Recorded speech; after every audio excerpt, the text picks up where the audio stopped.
মউতকে ভয় পাবেন না, ভয় পান। আল্লাহর নবী বলেছেন, শরীরের যদি কেউ চিমটি কাটে, চিমটি কাটায় যত কষ্ট আছে, শাহাদাতের মউতে এর থেকে কম কষ্ট। শাহাদাত একটি সেতুর নাম, একটি ব্রিজের নাম। এই পারে দুনিয়া, আর শহীদ হওয়ার সঙ্গে সঙ্গে শাহাদাতের ব্রিজ পার হয়ে আল্লাহ রাব্বুল আলামিনের সঙ্গে দিদার নসিব হয়ে যাবে। আল্লাহর নবী মুতার প্রান্তরে জিহাদ হবে, 1 লক্ষ রোমানদের বিরুদ্ধে, মুসলমান মাত্র 3000। চিন্তা করতে পারেন, রোমান সৈন্য কত? 1 লক্ষ, আর মুসলমান 3000। সংখ্যা দিয়ে মুসলমানেরা বিজয় লাভ করে নাই কোনদিন। মুসলমানেরা বিজয় লাভ করেছে ঈমান দিয়ে। কি দিয়ে? কি দিয়ে?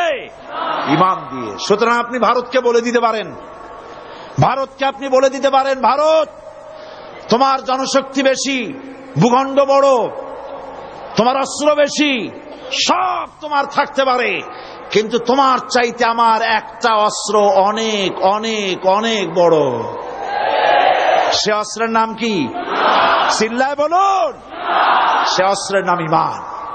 এই ঈমানের সামনে গাছের শুকনা পাতার মতো তারা উড়ে যাবে ইনশাআল্লাহ। কোন চক্রান্ত কাজে লাগবে না।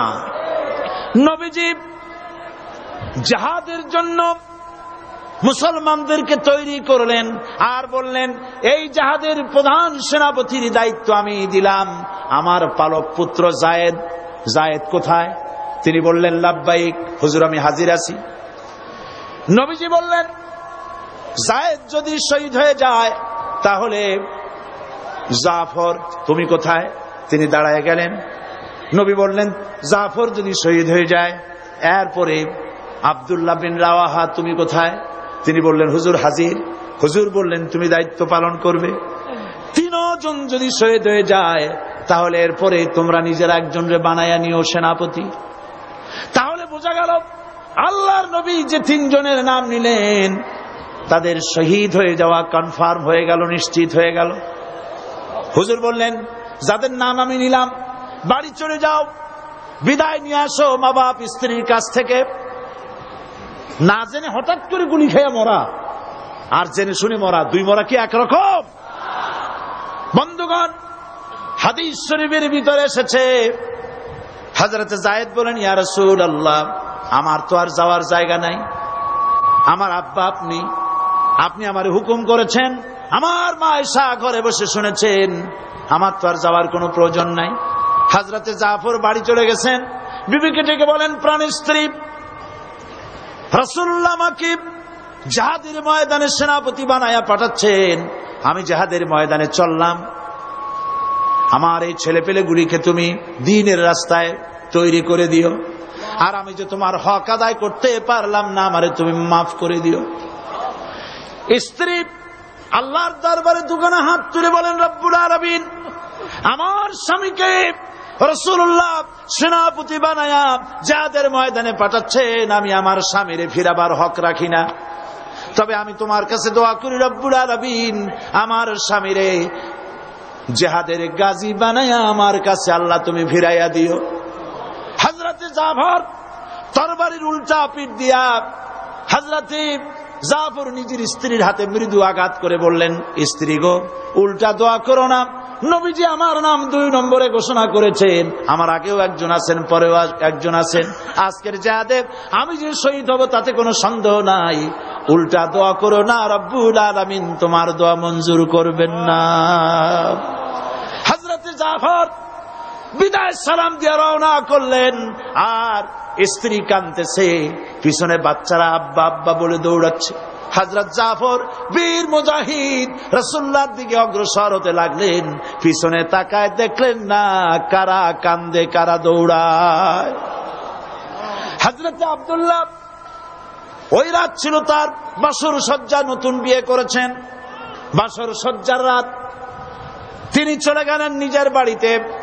বাড়িতে গিয়ে দেখেন রুমের ভিতর স্ত্রী তেলাওয়াত করতেছেন, তিনি বাইরে দাঁড়ায় বলছেন, স্ত্রী গো, একটু তেলাওয়াত থামাও, আমার একটু কথা শোনো। নবীজি আমাকে জিহাদের ময়দানে সেনাপতি করে পাঠাচ্ছেন, আমি চললাম। আমি তোমাকে দেখি নাই, তোমার কোনো হক আদায় করতে পারি নাই। আজকে রাত ছিল বাসর সজ্জার রাত, কোন হক আদায় করতে পারলাম না, আমারে মাফ করে দিও। স্ত্রী বলছে, প্রাণের স্বামী, মেহেরবানি করে একটু ঘরে আসেন। রাসূলুল্লাহ আপনাকে জিহাদের ময়দানে পাঠাচ্ছেন, আমি অনুনয় বিনয় করে আপনাকে ফিরাবো না, একটু ঘরে আসেন। হযরত আব্দুল্লাহ বলেন, না, ঘরে আসবো না। ঘরে ঢুকলে পরে, তোমাকে দেখলে পরে আমার মনের ভিতরে ভালোবাসার সৃষ্টি হয়ে যেতে পারে, আমি ভিতরে আসবো না।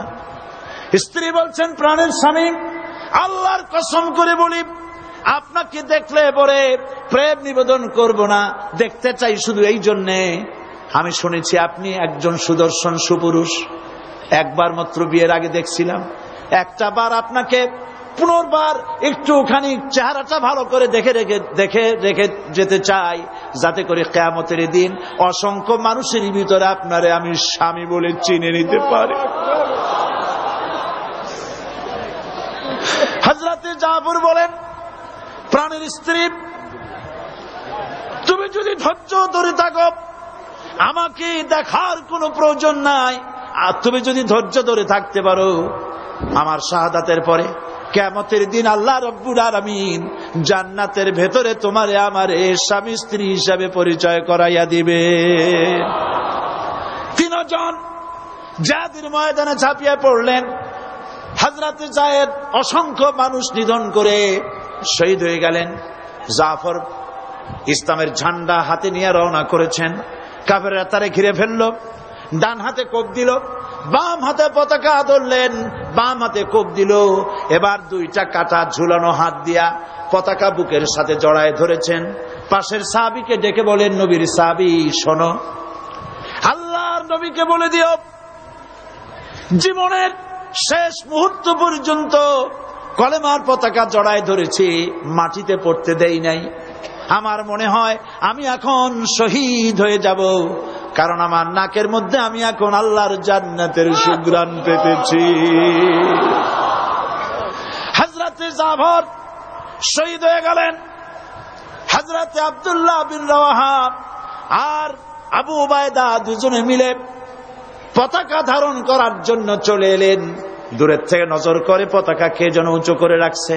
মনে মনে ভাবলেন, আমরা যাওয়ার আগে ইসলামের পতাকা কে ধরলো। কাছে গিয়ে দেখেন হযরতে জাফরের পা কাটা, দুই পা কেটে কাফেররা দুই দিকে ফেলে দিয়েছে, দুই হাত কেটে দুই দিকে ফেলে দিয়েছে, দেহটা একদিকে ফেলায় রাখছে, আর শূন্য মাথাটা, শুধু মাথা একদিকে পড়ে থেকে ইসলামের পতাকা কামড়াইয়া উঁচু করে ধরে রেখেছে। হযরতে আব্দুল্লাহ এবং হযরতে আবু উবায়দা দুজনে মিলে হাত পা ও মাথা মস্তক একত্রিত করে কাফনের কাপড় পরাইয়া, হযরতে আবু উবায়দা বলেন, হযরতে জাফরের পা থেকে শুরু করে মাথা পর্যন্ত চুমা খাইলাম, কবরের মধ্যে শোয়াই দিলাম। রাতের বেলায় আমি যখন ঘুমাইছি, স্বপ্নে দেখি হযরত জাফর আল্লাহর জান্নাতের ভিতরে ফেরেশতাদের সাথে উড়ে বেড়ায়।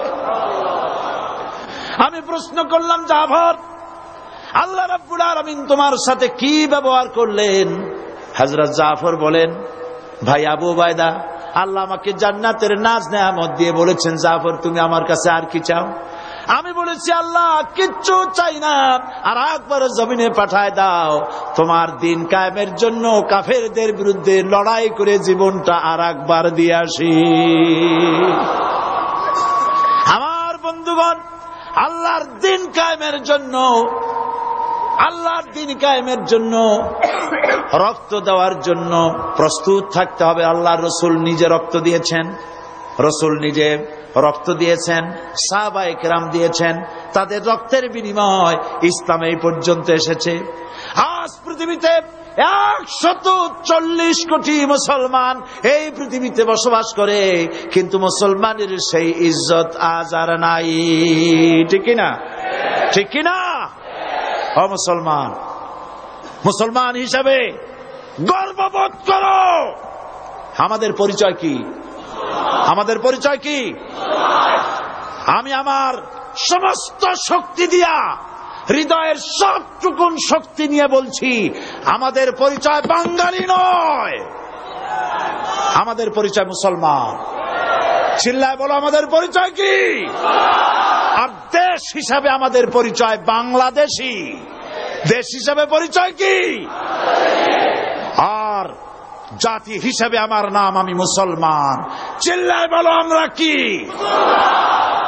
এই মুসলমান হলো সেই মুসলমান বিশ্বকবি, কবি সম্রাট আল্লামা ইকবাল বলেছেন, দস্ত দস্ত है दरिया भी न छोड़े हमने, दस्त दस्त है दरिया भी न छोड़े हमने, बहरे जुल्मत पे दौड़ा दिए घोड़े हमने। প্রান্তর তো প্রান্তর, আমরা তো সেই মুসলমান, শ্রাবণের খরচ্ছাতা খরস্রোতা উত্তাল টাইগ্রিস নদীর উপর থেকে 60,000 অশ্বরোহী মুসলমান নদীর তুফান পার হয়ে আফ্রিকার ভূখণ্ডে কালেমার পতাকা উড়াইছে, সেই মুসলমান।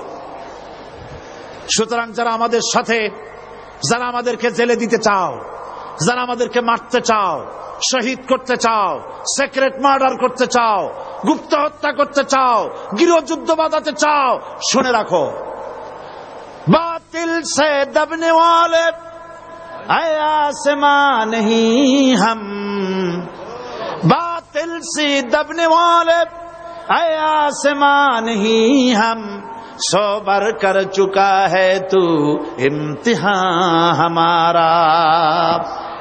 100 বার এই পৃথিবী টেস্ট করেছে, মুসলমান জীবন দিতে পারে, কাফেরের সামনে মাথা নত করতে জানে না।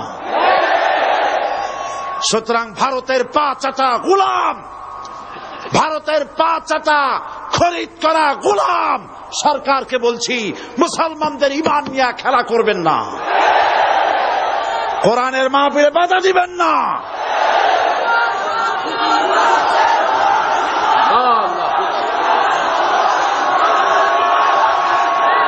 আল্লাহ রাব্বুল আলামিন মুসলমানদেরকে বিজয় দিবেন ইনশাআল্লাহ।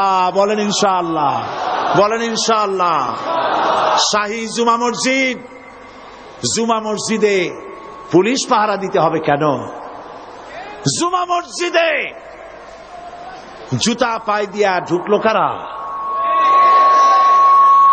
আমি গতকাল বলেছি, আমার সাধারণ পুলিশের কোনো দোষ নাই, তাদের কোনো অন্যায় নয়, লাঠি যার হাতে যায় তার কথাই বলে, এটাই স্বাভাবিক। কিন্তু যারা মসজিদের ভিতরে জুতা পায়ে দিয়ে উঠলে, মুসল্লিদের রক্ত ফেলালে, মুসল্লিদেরকে ধরে জেলে আটকালে, আল্লাহর শাস্তির ভয় করো।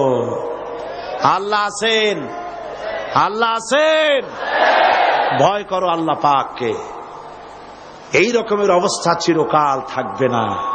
এরকমের অবস্থা চিরকাল থাকবে মোটেই নয়, পরিবর্তন আসবেই এবং চট্টগ্রামে আসবে ইনশাআল্লাহ। সর্বপ্রথম চট্টগ্রামে আসবে।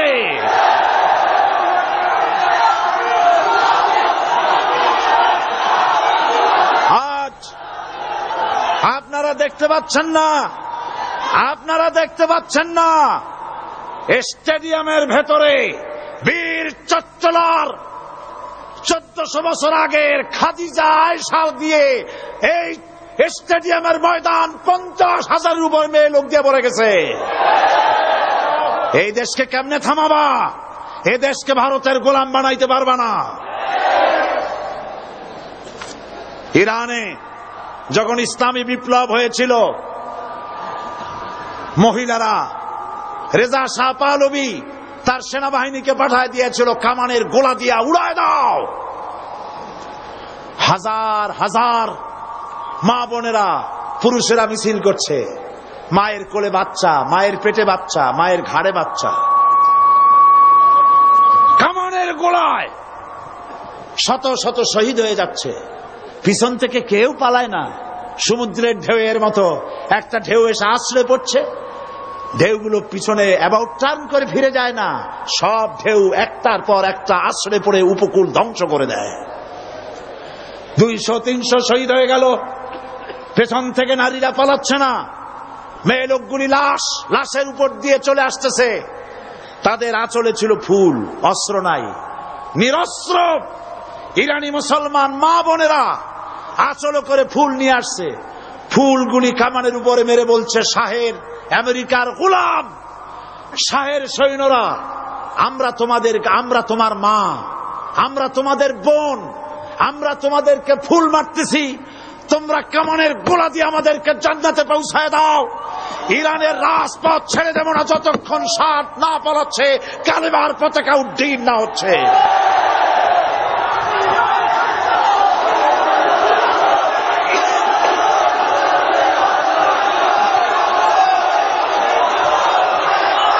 সুতরাং ভারতের পা চাটা গোলাম সরকারকে বলতে চাই, আজকের এই দৃশ্য চোখে দেখো, তাকায় দেখো, যদি প্রয়োজন হয় চট্টগ্রামের মা বোনেরা ঘর ছেড়ে রাস্তায় বেরিয়ে আসবে। ঢাকা, সিলেট, খুলনা সমস্ত শহর বাংলাদেশ অচল হয়ে যাবে। মুসলমানদের ইমান পরীক্ষার, আগুন পরীক্ষার ক্ষেত্রে এগিয়ে এসো না, মুসলমানদের ইমানের পরীক্ষা নিতে চেও না। আল্লাহর দ্বীন বাংলাদেশের জমিনে প্রতিষ্ঠা হবেই হবে ইনশাআল্লাহ। সেই সুযোগ আল্লাহ যেন দান করেন, বলেন আমিন। সুতরাং আল্লাহ পাকের লা ইলাহা ইল্লাল্লাহর কালেমা, এই কালেমা প্রতিষ্ঠা করার জন্য রক্ত দিতে হতে পারে, জান দিতে হতে পারে, শহীদ হতে পারে, প্রয়োজন হলে সকলকেই ওই পথে যেতে হবে। তারপরেও বাংলাদেশে কোরআনের রাজ কায়েম করতে হবে। সরকারকে বলছি, আলেমদের গায়ে আর হাত দিবেন না। মুফতি ইজহার সাহেবের সঙ্গে বেয়াদবি করেছেন, তিনি আলেমদের ওস্তাদ, হাজারো আলেমদের ওস্তাদ, তিনি কওমি মাদ্রাসার আলেম। আমি জীবনেও কওমি মাদ্রাসায় পড়িনি, আলিয়ায় পড়েছি। মনে করবেন না আমাদের মধ্যে দুশ্মনী আছে, কারো গায়ে হাত দিলে আর একজন কথা বলবে না। আর একজন বাংলাদেশের আর একজন আলেমের গায়ে যদি সরকার হাত দেয়, বাংলাদেশ দাবানলের মতো দাউ দাউ করে আগুন জ্বলবে।